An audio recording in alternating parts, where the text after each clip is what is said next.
Hello বন্ধুরা, আজকে রান্না করব রুই মাছের মাথা দিয়ে পুঁই শাক। তো মাছ দিয়ে তেল গরম হয়ে গেছে, জিরা দিয়ে মাছটা কড়াইতে দিয়ে দিয়েছি। মাছটা ভালো করে ভেজে নেব বন্ধুরা। মিষ্টি কুমড়া, পুঁই শাক ও আলু কেটে ধুয়ে রেখেছি। মাছটা ভাজা হলে পুঁই শাকটা দিয়ে দেব। মাছটা ভাজা হচ্ছে, মাছটা সুন্দর করে ভেজে নেব। দিয়েছি টক ডাল, টমেটো ডাল, মুসুরি পাতলা করে রান্না করব। মাছটা এখন উল্টিয়ে দেব বন্ধুরা। এই পিঠ ভাজা হয়ে গেছে, উল্টিয়ে দিলাম।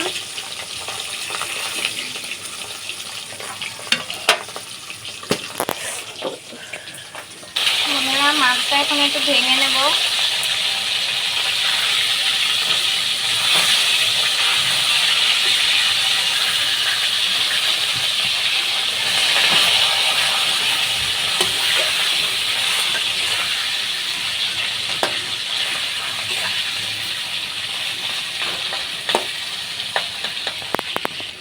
পুঁই শাকটা দিয়ে দেবো বন্ধুরা।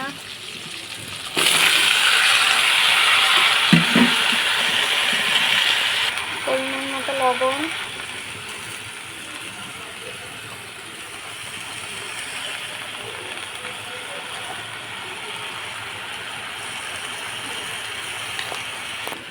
পরিমাণ মতন হলুদ দিয়ে দিলাম বন্ধুরা।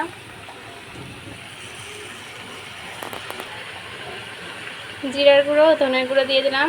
এখন ভালোভাবে একটু লাড়াচাড়া দিয়ে দেবো। জিরের গুঁড়ো দিয়ে দিলাম বন্ধুরা। এখন একটু ঢেকে দেব, ঢেকে কিছুক্ষণ রেখে দেব যাতে শাকগুলো মজে আসে বন্ধুরা। ভালোভাবে লাড়াচাড়া দিয়ে দিয়েছি। এখন একটু ঢাকা দিয়ে রাখবো কিছুক্ষণ যাতে শাকগুলো মজে আসে। বিল্ডিংয়ের কাজ চলছে বন্ধুরা। এত সুন্দর এখন আকাশটা দেখতে পাচ্ছি, এতদিন পর তাও দেখতে পারবো না এই বিল্ডিংটা উঠে গেলে।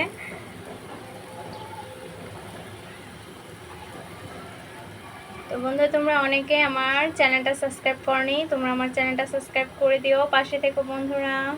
দেখো বন্ধুরা, শাকে প্রচুর পরিমাণে জল উঠেছে, তো আর জল দেবো না, এটা দিয়ে লাড়াচাড়া দেবো যাতে আলুটা সিদ্ধ হয়ে যায় আর ডাঁটাগুলো সিদ্ধ হয়ে যায়।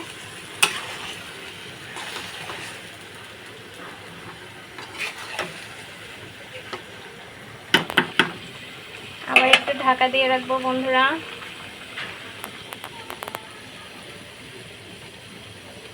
আরও কিছুক্ষণ ঢাকা দিয়ে রাখবো যাতে সবগুলো একটু সিদ্ধ হয়। প্রায় হয়ে এসেছে বন্ধুরা, ঢাকনাটা খুলে দিয়েছি। এখন আর ঢাকবো না, জলটা কিছুক্ষণ লাড়া দিয়ে শুকিয়ে নামিয়ে ফেলবো বন্ধুরা।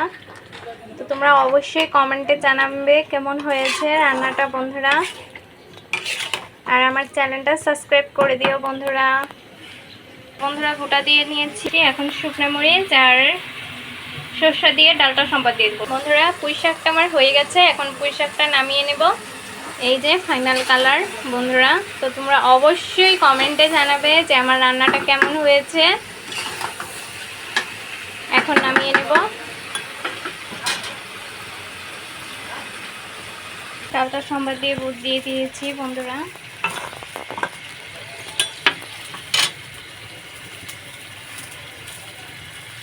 বন্ধুরা ডালও নামিয়ে ফেলেছি, ডালও হয়েছে, পুঁই শাকও হয়ে গেছে। তো অবশ্যই তোমরা কমেন্টে জানিয়ে কেমন হয়েছে। আজকের ভিডিওটা এই পর্যন্তই। সবাইকে